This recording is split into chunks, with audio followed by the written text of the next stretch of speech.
Well, welcome everyone. We have our Evoke Changes Outdoors board members joining us at our first round table. Thank you for taking the time to be a part of this call. We're wanting to show this during our live auction on December 11th that'll be going on.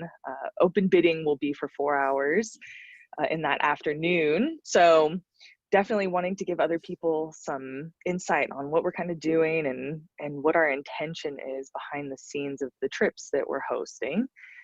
Just to kind of kick things off, Evoke Changes Outdoors is a 501c3 nonprofit corporation, and we provide therapeutic outdoor adventures to veterans, first responders, and we've kind of begun the discussion of including youth in that as well. These adventures specifically aid in the development of the tools used to improve an individual's emotional coping skills, daily functioning abilities, and overall quality of life.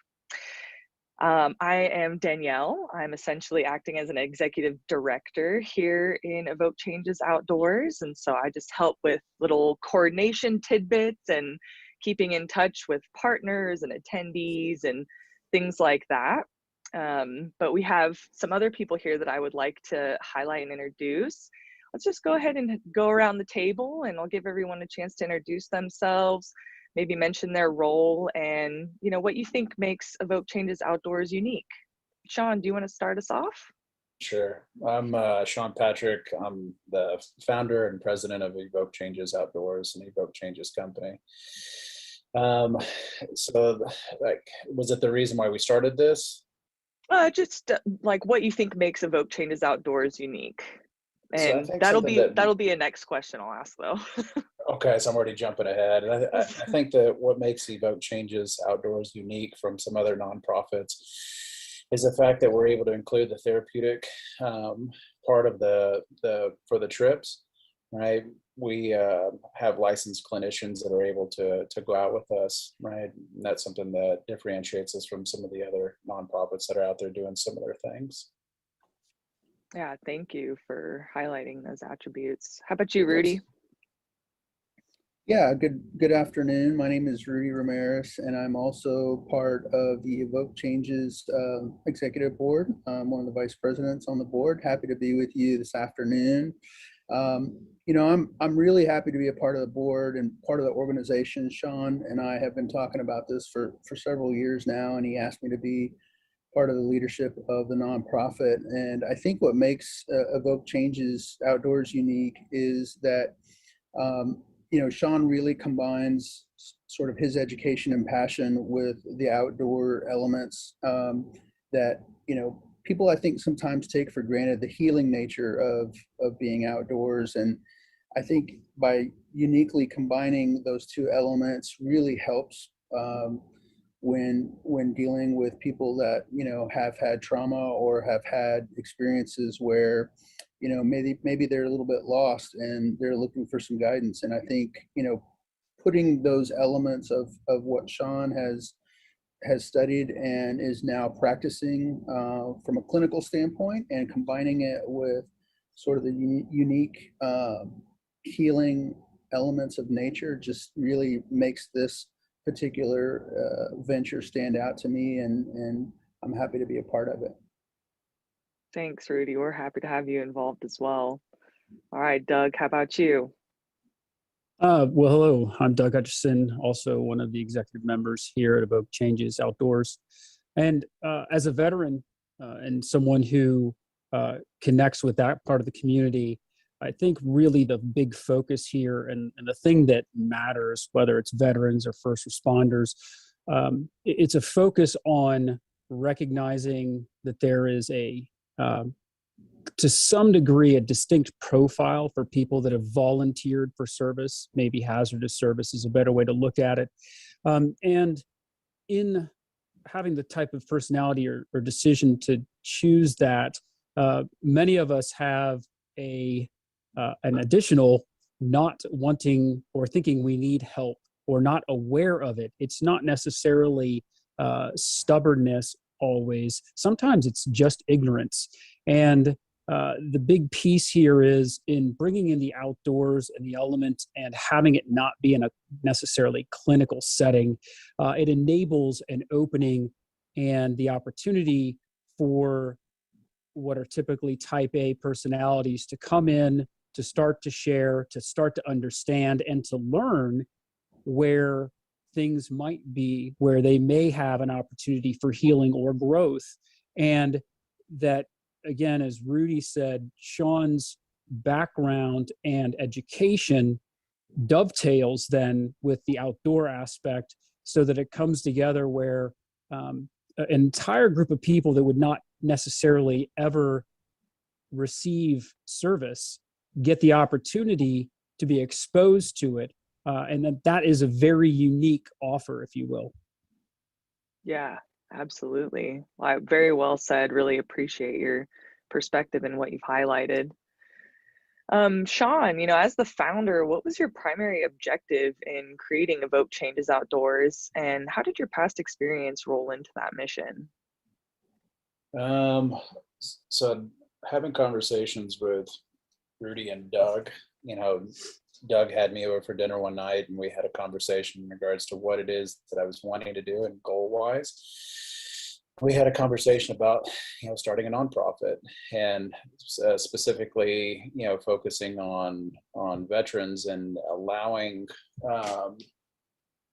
the opportunity to be able to create that purpose in some unique environments. We had conversations about hunting and fishing, and we had some opportunities to get out and experience these things ourselves, and just kind of continue to grow from there. I mean, as far as for my own life, hunting and the outdoors is a major part of my life. I just got done chasing mule deer for 2 weeks with veterans and people that were helping out, and it's something I look forward to all year. And then later on I swing into duck hunting, and then after that I head over to Texas and do some fishing, and then after that come back up to Montana and do some fishing in the summertime, fly fishing. So it's given me something to look forward to throughout the year, and I think having that purpose and something to look forward to, right, is what allows us to be able to be healthier individuals. There's a great book by Viktor Frankl called Man's Search for Meaning. And he specifically talks about those things. He was a Holocaust survivor, and said that he could literally see when the lights were starting to go out on people. And it was because they either found out that they were losing their family, or they didn't have any purpose or anything for them to look forward to in their own lives. And so, for myself, one, finding sobriety, this has been a big contributor to me being able to maintain sobriety, is having something, to do. And some great research that shows that when people have either overcoming addictions or anxiety, depression, they need something that's going to supplement that feeling at a higher level, right? And so having those outdoor activities, I feel, is that opportunity to be able to supplement that. There needs to be something else there that replaces that relationship that they once had. And so I see this as a great avenue to be able to explore that and encourage that. Also, I think that sense of connection and community, right? Like it's hard to do this by yourself, right? It's not impossible, but it definitely makes taking a 200 and something pound mule deer out of the woods easier if you have other people there with you, and that experience that happens, when you're doing that. Something that Doug taught me years ago that I've embraced, embracing the suck, that encouragement in regards to, difficult situations and knowing that they're temporary. I think that was a big eye opener for me, and there's parts of these adventures, that we do that suck. You have to hike in your food, you have to carry all your stuff, you're uncomfortable, you're sleeping outside, and by day 2 or 3 is really when the magic starts to happen in these things. And so, yeah, I mean, I think that for myself, I'm a healthier individual when I have the opportunity to do these things. I don't think we were designed to sit in an office for 8 hours a day. I think we were designed to forage and hunt for our food. And so now we have to, supplement that in some way. So I see this as a great opportunity to be able to do that. Nice. Yeah, not only are you a clinical counselor, but you're also a licensed guide, and you actually have some experience hosting wilderness therapy trips from previously. You mind expanding on that a little bit? Yeah, so I worked at a therapeutic boarding school for about 2.5 years, and I didn't know that outdoor therapy was a thing. Otherwise, I would have went into it years ago. But I went the clinical route because I'm passionate about helping other people. And so when I found this job, I moved out to Montana and got exposed to this other part of it. And it just opened my eyes to so many things. I've been fortunate enough to be able to go to some outdoor wilderness symposiums and learn from other people, and yeah, I mean, it's amazing. I recognize for myself what it gave me in my own life. And then now knowing that there's a way to be able to combine it with the clinical part, yeah, it's pretty amazing. Yeah, that's awesome. Very cool. Well, Rudy, you have volunteered in incredible ways, specifically, with like hands-on with our Texas veteran hunt that we hosted in January, and you're a huge contributor to all of that flowing smoothly. Um, do you mind telling us a little bit about how you saw being in nature kind of played a role into those trips, or what that added to them? Yeah, thanks for asking, and I appreciate being a part of those trips. I think, you know, I'll cover just three topics about the outdoors and how being outdoors sort of helps to facilitate the healing and growth that Sean was talking about earlier. One is being outdoors helps absolutely to eliminate distractions. I think a lot of times we as people, me included, we get into a routine of going to work, getting in the car, travel, commuting back and forth. We're online, we're connected with phones and social media, and being in nature gives us a break from all of that, all of those distractions. Being in nature really focuses you really quickly on where you're at and what you're doing. You're sort of forced to focus in on your environment and sort of leave the distractions behind. Um, once you're in nature and you're sort of have left those distractions behind and you're forced to focus on the elements around you, the next thing that sort of happens is this sense of vulnerability.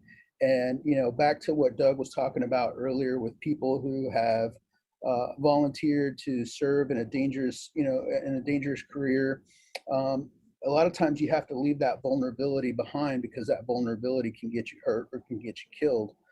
But in this safe space, being in nature and creating that vulnerability in us and recognizing that Mother Nature is much bigger than we are. And we're just a small, tiny little, dot basically on the face of this earth. Being out in nature helps to bring that vulnerability to the forefront. And I think having less distraction and then being vulnerable out in nature are two things that I really see as critical to being outdoors and learning a little bit about reflecting and learning a little bit about maybe taking a break from your everyday life, because in that everyday life too, a lot of times we don't allow ourselves time for reflection. We don't allow ourselves time for vulnerability and growth, and to take a look back at maybe some of the ground that we've covered over our past life, and being outdoors helps to do that. The other thing too, this was mentioned by Doug and Sean, is when you're in nature with a group, whether it's a small group or a larger group, I've had experience putting together large groups, 32 students being outdoors for days at a time. Or if you're in a small group, 2, 3, 4, 5 people, you learn that you do have to depend on other people. And I think that taps into the vulnerability aspect as well. You realize and you recognize no matter how much experience you have, no matter how much training you have, it does take a team, and being able to rely on your team to help either, pack in all of your supplies or pack out your supplies or hunt. Relying on other team members for their expertise, relying on other team members for their experience, all of a sudden makes you feel like you do belong and you do have a sense of purpose. And without you, that team would be different. That team would be missing something. And so those are the three things that I think about when putting people in outdoor and nature is, you know, it certainly helps with getting rid of the distractions. It certainly helps with creating some vulnerability, and it certainly helps with creating solid teams. Yeah, thank you, Rudy. I love how you kind of brought up that attribute of also being out in nature with other people and how that combination can have its own effect also. Well, Doug, you not only are a Navy SEAL, but you also have a degree in organizational leadership, which has kind of just created this phenomenal perspective that you have on a lot of these things. But referring to your experience as a veteran specifically, what do you see being one of the more challenging aspects of reintegrating into society, you know, after service? That's a great question. Thanks for asking that one. And it dovetails beautifully with what Rudy was just talking about. And actually, I'm going to build back from Sean, the idea of embrace the suck. So most of the people, guys or girls, it kind of doesn't matter, who volunteer for service. Again, they have an internal desire to serve, which is part of that is putting themselves out. And so part of the outdoor piece that comes into this is there's, for first responders and for the military, especially if you're in combat arms versus like supply, but even supply people, you can end up out in the middle of somewhere, right? You're not back in an office space. And so, you know, as Rudy was just talking about, when we get outdoors, that gives us a chance to break from the daily, whatever the daily is, because very few of us, unless we're a god like Sean, very few of us spend that much time outdoors because we have obligations. You know, we're husbands, we're fathers, we work, we're employers or employees, but the world is quote unquote civilized now, and the vast majority of that work puts us into a civilized, which also equals safe environment. And so as Rudy pulled out, you know, you get outside, and instead of being isolated, as Sean said, in a cubicle in an office, it puts you where you become part of something. But it's not just part of something that's ethereal, it's part of something tangible. You're hiking up the trail, you're embracing the suck because you're carrying a week's worth of stuff on your back, but you're also looking at the guy in front of you, and you've split up some of the load, right? Because not everybody carries a stove, not everybody carries a water pump, right? And then when you get to camp, you break out tasks, and so you are viscerally part of something, and you know what you do matters. Whereas when you're sitting in Cubeville or whatever else, you're kind of like, what's the point? Reflect that then back to veterans or first responders. They spend the vast majority of their service focused and engaged in that kind of a one-on-one, whether you're running on a fire truck, running an ambulance, or, you know, running towards machine gun fire as an infantryman.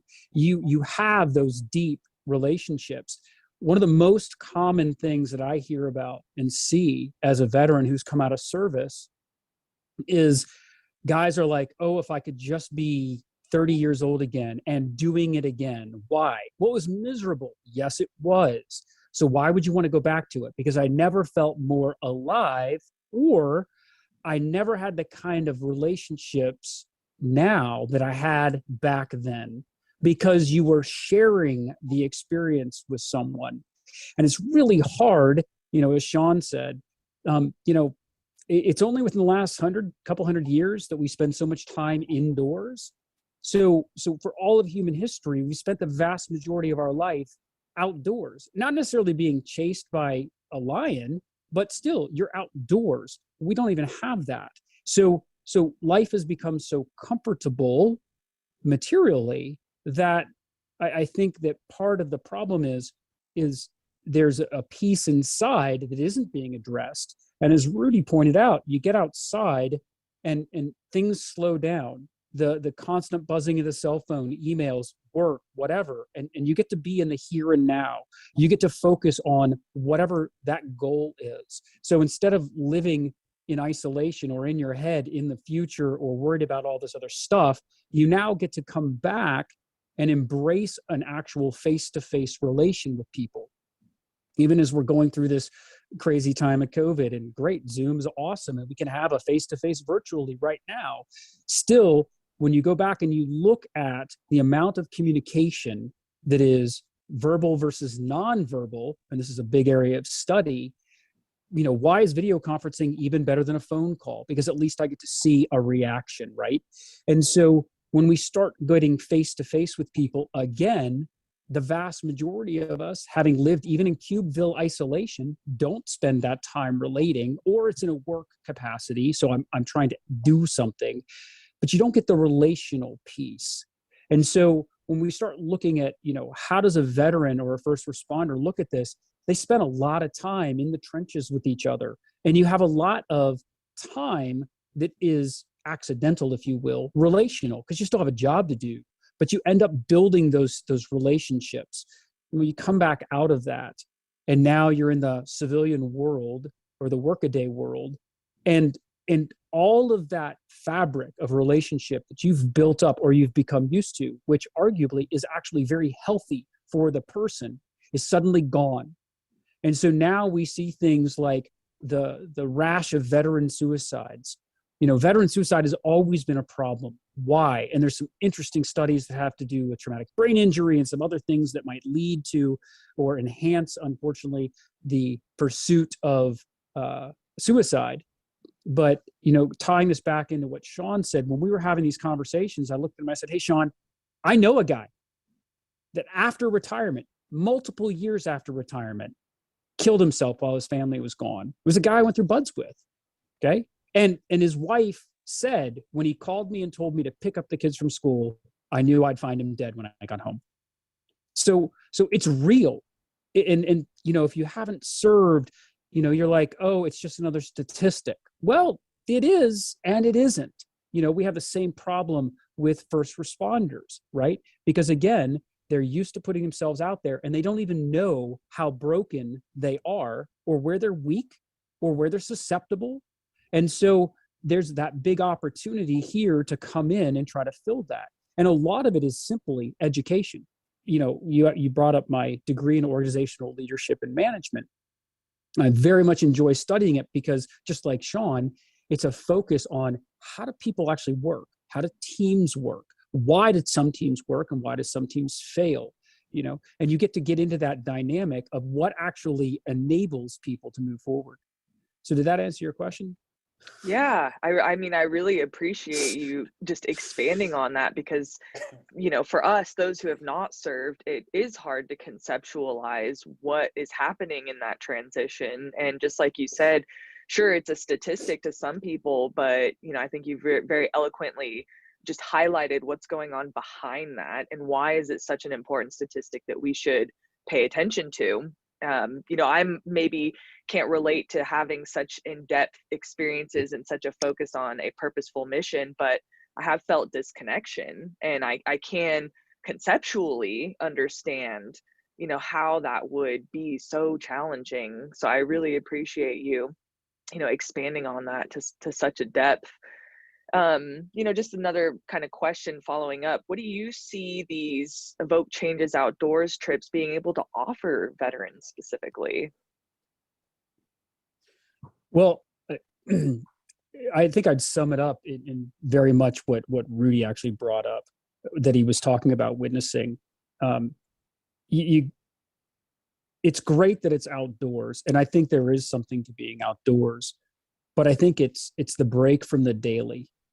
And you not only have a break from the daily, but you're bringing together people of a common interest. And this is why I think veterans and first responders can mix.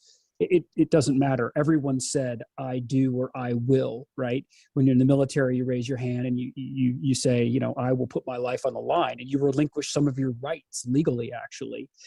But that's no different than when a fireman or somebody else stands up and says, hey, I'm willing to charge into a burning building to save someone else, or a police officer who says, I'm willing to walk the beat to help carry peace, right? I mean, the original thing was peace officer. They're there to put themselves into a non-peaceful situation and bring it back to peace.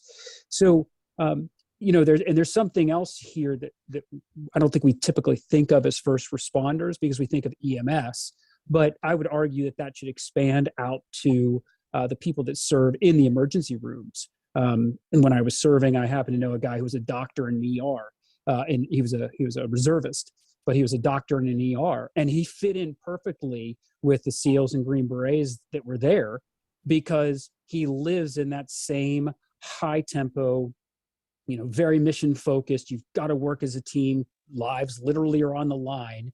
And so those compressive structures, which are part and parcel to the job, when you bring those same kinds of people together and then you take them away from the workaday world, as Rudy said, get them away from the distractions, give them a chance to breathe, then that decompression kind of provides that opportunity for somebody like Sean to observe what's going on and be like, oh, right there. Yep. That's something we should talk about. And so I want to bring a second half into this. The trips are fun. Sure. You're going to go out, you're going to see beautiful things, you're going to do whatever. But thinking back on the first trip that I worked with Evoke Changes on, yeah, and Sean laughed, afterwards, I'm like, oh, this isn't about the trip at all. And he's like, yeah, you're so type A, dude. You are focused on the trip. And I'm like, yeah, it's the mission. And he's like, is it the mission? And I'm like, oh, that's actually not the mission. And so it gives somebody like him who's trained to peer into that it's great. You took all these type A people and you said, go climb a mountain. Meanwhile, it's not really about climbing the mountain, but nobody there, unless they're trained, really realizes it's not about climbing the mountain. It's really about, that's the excuse that gets people to decompress, that gets people to open up, that offers the opportunity for them to relax and, let their hair down, that, the magic then where Sean can come in and start asking the penetrating questions. And so it's not clinical. It's very much more, it's almost tribal. It's a relational approach. Yeah. And that works. Yeah, absolutely. No, beautifully highlighted that mission on the outside is definitely the vehicle to that real deeper mission that's going on. Well said. Well said. Well, Sean, you have not necessarily served as a veteran yourself. And although you are clinically trained in counseling, you have actually gone through quite a lot in your own life, including, suicidal ideation, traumatic brain injury. You've dealt with depression and anger and a lot of those internal conflicts. Do you mind highlighting some of those things that you've experienced and how the outdoors has plugged into your healing experience? Sure. At the age of 15, I started abusing substances. I never learned how to casually drink or anything like that. I pretty quickly fell into addiction. At the age of 20, my addiction was so out of control that I was flunking out of school, feeling like a complete total failure towards my family, that I tried to take my own life. Ended up in the ICU for a week, and then I had to be hospitalized for another week after that. My life wasn't the same afterwards. I recognized that I never wanted to be in that place again, right? And I wish it was like the movies where it magically switched itself over. Actually, I don't wish that, because everything happens for a reason and a purpose, and it got me to where I'm at now. But it was a gradual process, right? Those stages of change that took place, right, was one, being able to recognize that there was a problem and then taking action to try to do some things differently, right? And so for me, being able to step away from it was definitely a process. I had a really good therapist tell me one time that addiction is a replacement of a feeling or relationship, right? And so for me, what I fed into those things was, it relieved some of the anxiety, but what I didn't recognize is that later on it was way more compounded, if I didn't have substances to be able to abuse. So, it took me 10 years to eventually get to the place where it was like, I can't do this anymore, right? When I did start practicing as a clinical therapist, I didn't want to have the hypocrisy of saying it's difficult for you to change your own life, right? And then still be abusing, drugs and alcohol outside of it in my own life. And so that's when I finally decided to hang it up for good. So for myself, I found I needed some other type of outlet, right? So martial arts was something that was really helpful for me, and the outdoors was the other part of it. You know, getting older, and not living the easiest lifestyle. I had a lot of injuries and that kind of stuff, so the martial arts was harder for me to keep up with. But it still is a major component in my own life. Doing therapy in untraditional ways, right? I don't think everybody can get what they need in an office setting. I know for myself, even just having some physical movement of being able to go for a walk, throw a football with somebody, shoot archery with a individual, right? That movement allows people to be able to get pulled out of that limbic system that freezes them up, right? That's responsible for that flight, and freeze reaction, right? And if we're able to tap into that and get them to exist and live in that frontal lobe, right, then you can see a different person. I was hearing the guys talking about, what is it that people can get from these trips, right? And I think about, right, somebody that has experienced trauma, right? They're reliving that experience continuously over and over again in different ways, right? By experiencing these trips, you're able to show people that they're able to work through difficult situations, and they're able to develop a different cognition because of it. Right? I'm not trapped, or I'm not endangered, or I'm not weak, or whatever that is, right? They're able to take away from that, and the hope is that it takes a different cognitive shift because of it, right? So when they're facing these things, right, if they're having flashbacks or whatever it is, the availability to be able to develop some grounding skills and some tools to be able to allow somebody to, like Doug said, be in the present, right?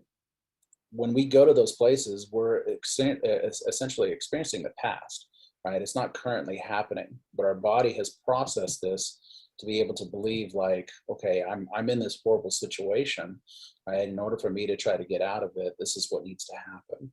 So if we're able to bring ourselves to the here and the now, right, and being able to use the outdoors as that therapeutic component compiled with the clinical part, right, allows that people to have the opportunity to do that.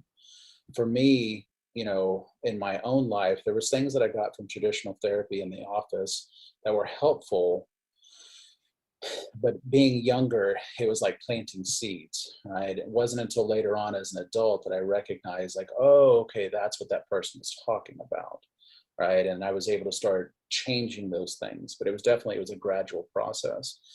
I feel like because of the environment and the amount of time that we can spend with people, it's accelerated, right? Like when somebody comes into an office, right, you have an hour or 45 minutes a week with somebody, right? And then they can go out and be whoever they want to be in the world, right? And in that therapeutic session, they can present themselves however they want to be, right? Out there, you don't have necessarily the same opportunity. People can fake it for a day or two, right? This is one of the reasons why I do like to do longer trips. People can try to fake it for a day or two, but that third or fourth day, I mean, there's just realness that comes out, right? A little bit of discomfort starts to push people out of that comfort zone, allows you to be able to see those different things for you to be able to tap on, so for myself, I grow from it, and I see how it's improved my quality of life, having the opportunity to be able to do this, right? Like I said, I just got done chasing mule deer for 2 weeks. I've tracked my miles. As of yesterday, I hit 88 miles by foot, right? And I've been sleeping better than I've ever slept before. I've been going to bed earlier than I've probably gone to bed in 20 years because of it, right? And I think that if people can recognize that for themselves and they take those things home from the trip, and they recognize like, oh, okay, like Doug explained to me, food is fuel, right? You have to be having X amount of calories in your body in order for you to be able to do this. Where I thought doing these longer hunting trips was a great weight loss opportunity, that I could be at a calorie deficit. And he's like, no, you can't do that, right? You have to have the fuel to be able to run your body. So there's all these opportunities to be able to grow and learn from people that are professionals that have all these different unique skills, right? Rudy with his leadership, and then also, he's an avid fisherman. I get to learn stuff from him. And so these other individuals have this opportunity. This outdoor industry is difficult to get into. Having the vulnerability to say, I don't know what it is that I'm doing. Can somebody teach me, right? If it's not being passed on through families, right, it's essentially dying off, right? And that's what a lot of the research is showing, is that people don't have the opportunity to go do this with grandpa, grandma, or whoever it was that was passing on the information before, right? And I don't want these things to go away, because I do see how important they are in regards to building that connection and community for people, right? And I wanted to be able to see it passed on through their kids, right? I can't tell you how many people I've taken out that have said, I can't wait to go home and share what I've learned with mom, dad, sister, brother, wife, whoever that is. And that lets me know that these things, one, are making an impact, but also that they're going to continue to get passed on, right? Which once again creates that purpose. Hey, Sean, could you take a second and talk about CBT? And where I want you to unpack that is, most people don't understand what therapy actually is. And so there's a really easy opportunity for, you're just going on a fishing trip. What's the difference between this and drinking beers with your buddy on a boat, right? Okay, so Sean's a therapist. So it's a therapist drinking beers, or not for you, on a boat with a buddy. So can you kind of talk about the CBT tool set, and what is that takeaway when people are like, I can't wait to get home? Can you get into some of that meat? Because I think that, as we talked, and like you helped me with some of that, and I started to learn about CBT, I'm like, where has this been all my life, right? And in fact, actually now in veterans, I was just talking to somebody recently, they're bringing in and teaching guys CBT before they ever get out, or That's factors awesome. of CBT, right? Good. So if you can give people the ability to not get broken in the first place, then we have a way of dealing with stuff instead of dealing with the tragedy afterwards, or the trash or the brokenness. So can you go into CBT a little bit and talk about what's the actual therapy, from the therapy component, that we do on these trips? Yeah, so cognitive behavioral therapy, right? So there's a foundational part of that. It's called your ABCs, right? So you have an activating event, right? You have a behavior that happens, right? And then there's an emotional consequence behind it, right? So I'll use the example for myself. When depression was a major issue for me, right, I had this cognition that I used to say all the time: if something bad's going to happen, it's going to happen to me, right? So I wake up late, right? I'm driving to work, I get a flat tire, right? And then from there, my whole day is ruined, right? Because if something bad's going to happen, it's going to happen to me. Right. And that cognition, just kept resonating in everything. And so because of it, I started looking for things in my own life that supported that. Right. If something bad happened, yeah, of course. Right. Because, everything in my life, revolves around that cognition. So learning how to have a different cognition, right? Being able to challenge these irrational beliefs, right? Recognizing like, okay, well, I was late waking up because I didn't set my own alarm, right? Or I didn't set my phone close enough to me to actually wake me up, right? And then recognizing flat tires happen, right? Had I woke up earlier, allowed myself have enough time, if I would have been 30 minutes early, I would have had time to be able to change my tire and then still get there on time. And then recognizing like, sometimes stuff just comes up, right? And being able to have that release because of it. So one of the recent trips, I had a guy out there with me that I could really tell that he just, I'll call it stinking thinking. He just really couldn't get his mind out of that place, right? So missed a deer and said, I'm just not destined to get anything. So then the next day, stayed in the vehicle, wasn't a part of the group activities or anything that we were doing. Next day we went out, we went bird hunting, missed a bird. I'm just not destined to get anything, and was just extremely negative and pessimistic about it. And he said, well, I don't know what the purpose is of me going out again, because I just don't think I'm going to get anything, and I just told him, I said, you're going to miss 100% of the shots you don't take, right? That doesn't mean you're careless or whatever, right? But if you don't put yourself in the opportunity, it's not going to happen, right? Like I always tell myself, when I'm really tired and I don't want to go, I have a better chance of getting something out in the woods than I do sitting at home watching TV, right? And so then that gets my booty out the door. And so he went out and he ended up getting a doe. He came back and the personality was just 100% different, right? He was extremely excited, couldn't wait to tell the family, couldn't wait to tell his wife about it, and when we're packing up and we're leaving, he comes up to me and he said, I just want to thank you for the opportunity. I never imagined being able to do something like this, right? And he said, and I get and I understand why you're doing this now. He said, one, nobody has ever been so kind to me, right? And been so patient with me, to help me work through the process. And, I just want to thank you, right? So the hope is, right, when he goes home, right, when there's some type of difficulty that comes up, right, and if that negative cognition comes up and it starts saying, you're not destined to do this, right? Or you can't do it.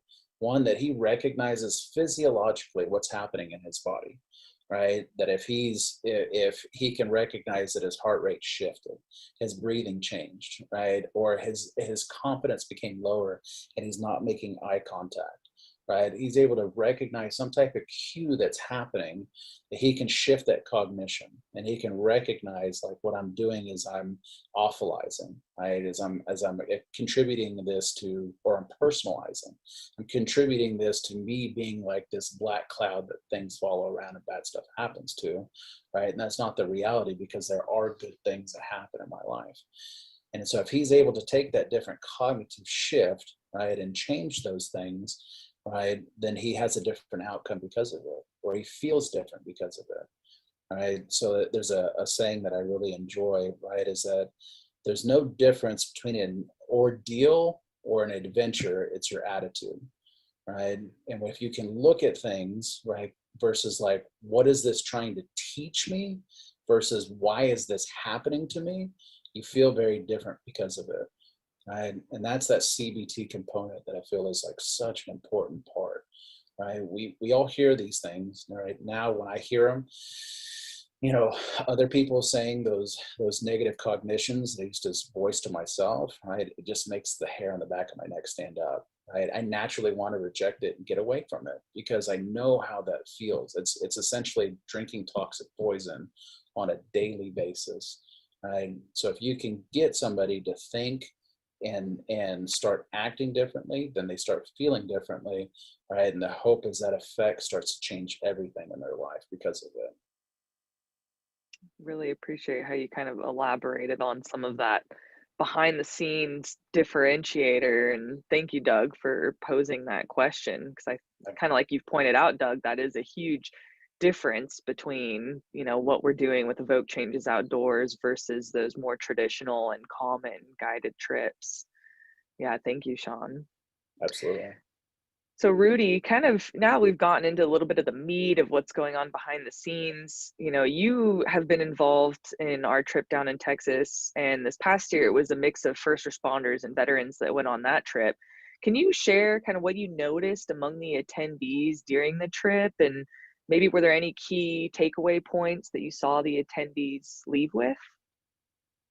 Yeah, thanks, Danielle. I was fortunate enough to spend some time, and as Sean mentioned, a couple of different days doing different activities with first responders and veterans. And immediately, one of the first things that I noticed, and Doug and Sean have talked about this already, but I'll say that it was, I took it away as a takeaway, is I immediately noticed the fellowship and the camaraderie that oftentimes when we get in our cubicles and we get in our jobs and our everyday routine, we're so busy doing, and we spend less time connecting.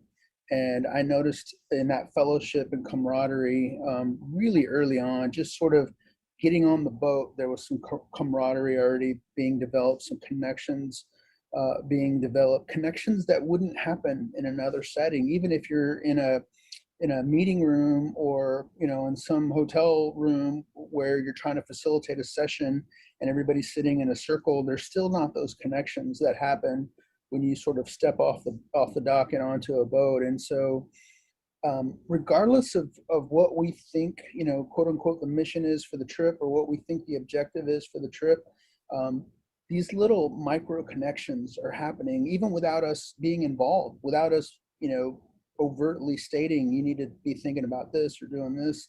And that's one thing that I took away that I really noticed and appreciated. The other thing too is again, I'll touch on the willingness to be vulnerable. There was first responders and veterans, and when we talked about getting off the boat and into the water, you could see some of the reluctancy in the morning. It was very, very foggy.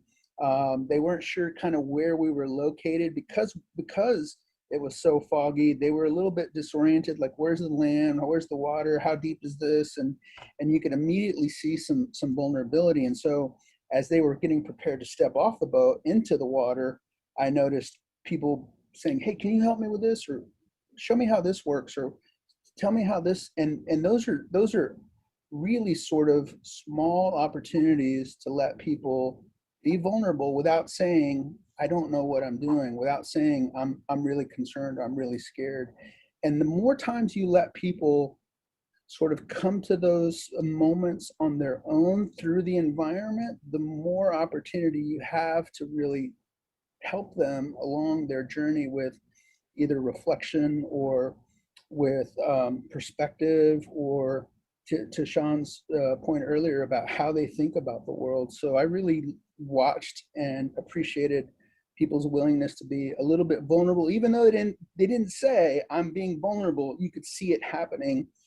And then another thing I noticed, real quickly, just to finish up, is I noticed a sense of satisfaction at the end of the day. And I think deep down at the end of the day, we all want to feel like our day, the day that we spent, was satisfying.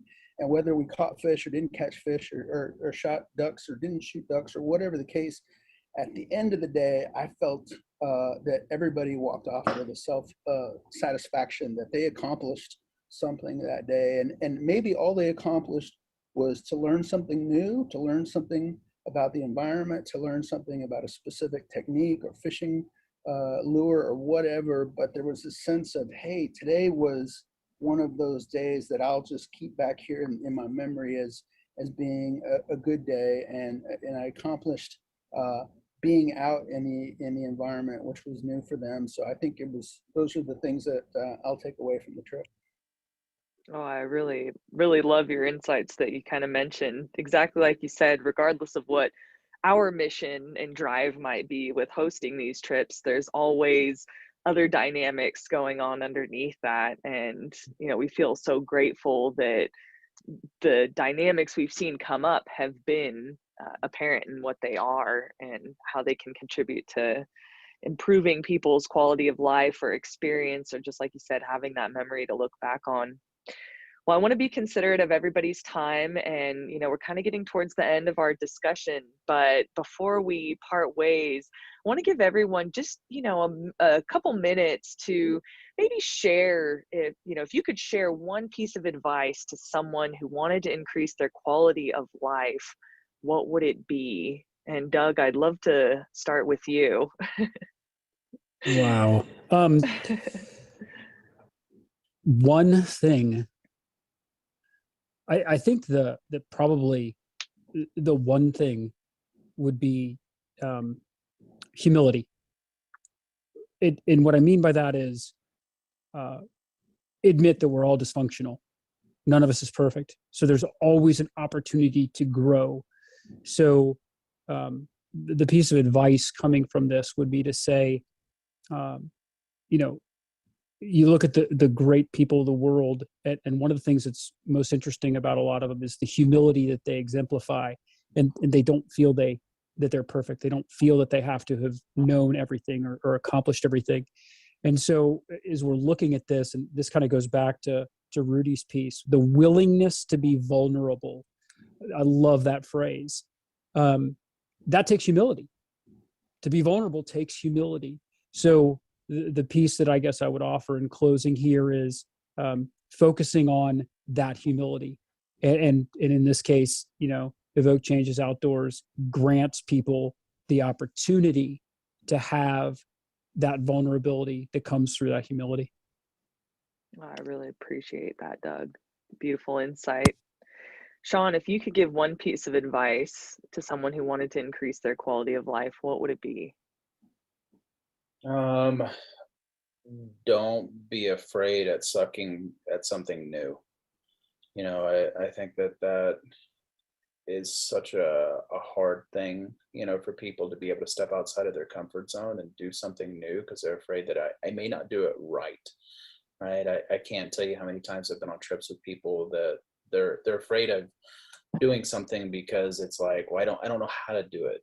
Right. So it's I just kind of back off, and then they'll kind of sit there and look at you to see if you're going to do it for them. Right. And it's like, no, like you need to learn how to be able to do this because I'm not always going to be around.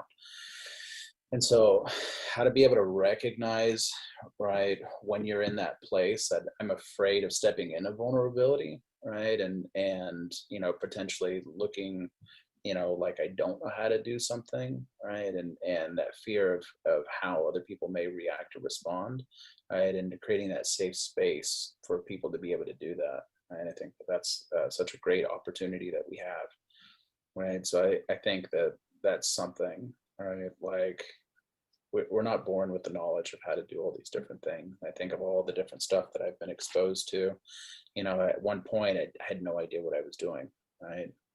And had an opportunity to learn because of it. So yeah, I think that would be my piece of advice.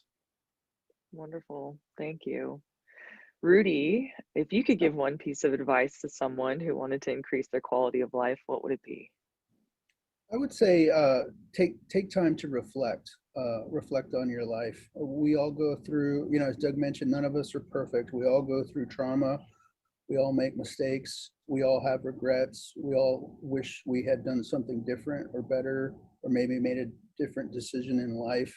And a lot of times we get so busy with just doing things and not really being things. And I would offer people an opportunity to try to find some time to reflect. And I find that being outdoors provides me that time to reflect on my life, on the decisions that I've made, on the decisions that are coming up, just some time to reflect. And it doesn't have to be, a 10-day adventure, taking a small walk out to the park or taking a walk out to your yard. I have found journaling through reflection helps me. So I've got one journal here. I've got another journal here. I've got another journal here. I've got another journal here.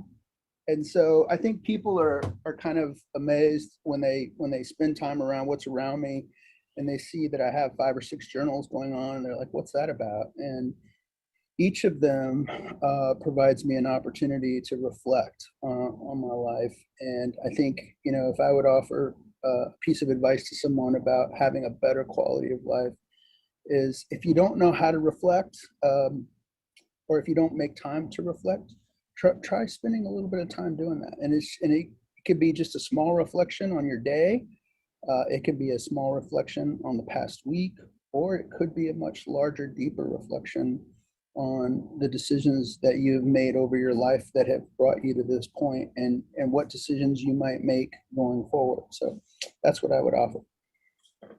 Thank you so much. Resonate with everything you guys have mentioned, and just really, really appreciate this opportunity to work with you on this mission and to have all of your guys' perspectives and thoughts involved in creating this nonprofit and kind of feeding these experiences.